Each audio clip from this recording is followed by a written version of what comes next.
ഇന്ന് പുഡിങ്ങിൻ്റെ റെസിപ്പിയാണ് കേട്ടോ. അതിന് വേണ്ടിയിട്ട് 10 നൈസ് ബിസ്ക്കറ്റ് എടുത്തിട്ടുണ്ട്. മൂക്കാത്ത തേങ്ങയാണ് കേട്ടോ അത്.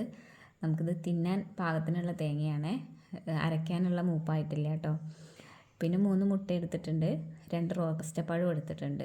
ഇതെല്ലാം മിക്സിയുടെ ജാറിലേക്ക് ഇട്ട് കൊടുക്കുകയാണേ. പഞ്ചസാര നമുക്കിതിൽ വേറെ ചേർത്ത് കൊടുക്കേണ്ട ആവശ്യമില്ല കേട്ടോ. ബിസ്ക്കറ്റിൻ്റെ മധുരവും പഴത്തിൻ്റെ മധുരവും പിന്നെ നമ്മളിതൊന്ന് ക്യാരമലൈസ് ചെയ്തിട്ടാണ് ഇതിൽ ഒഴിച്ചു കൊടുക്കുന്നത് ഈ ബാറ്റർ. അപ്പോൾ അതിൽ നമുക്ക് മധുരം വേറെ ചേർക്കേണ്ട ആവശ്യമില്ല കേട്ടോ. 1/2 ടീസ്പൂൺ ഏലക്കായ പൊടിച്ചതും 250 മില്ലി പാലും ഒഴിച്ചിട്ട് ഇതൊന്ന് അരച്ചെടുത്തിട്ടുണ്ട് കേട്ടോ.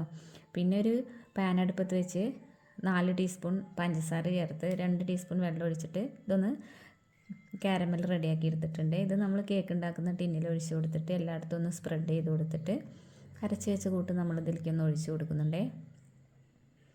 ഇത് ഞാനിനി ആവിക്കാണ് വേവിക്കുന്നത് കേട്ടോ. ഇഡ്ഡലി പാത്രത്തിൽ വെച്ചിട്ട് ആവിക്കാണ് ഞാൻ വേവിച്ചെടുക്കുന്നത്. അങ്ങനെ നമ്മൾ പുഡിങ് റെഡി ആയിട്ടുണ്ട് കേട്ടോ. നല്ല സോഫ്റ്റായിട്ട് കിട്ടിയിട്ടുണ്ടേ. വായിലിട്ട് അങ്ങനെ അലിഞ്ഞു പോകുന്ന രുചിയിലാണ്. ആ തേങ്ങേൻ്റെ രുചി, ബിസ്ക്കറ്റിൻ്റെ ടേസ്റ്റും പഴത്തിൻ്റെ രുചിയൊക്കെ പാടിയിട്ട് നല്ലൊരു ടേസ്റ്റിലാണ് കേട്ടോ ഇത് കിട്ടിയിട്ടുള്ളത്. എല്ലാവരും ഒന്ന് സബ്സ്ക്രൈബ് ചെയ്ത് സപ്പോർട്ട് ചെയ്യണേ.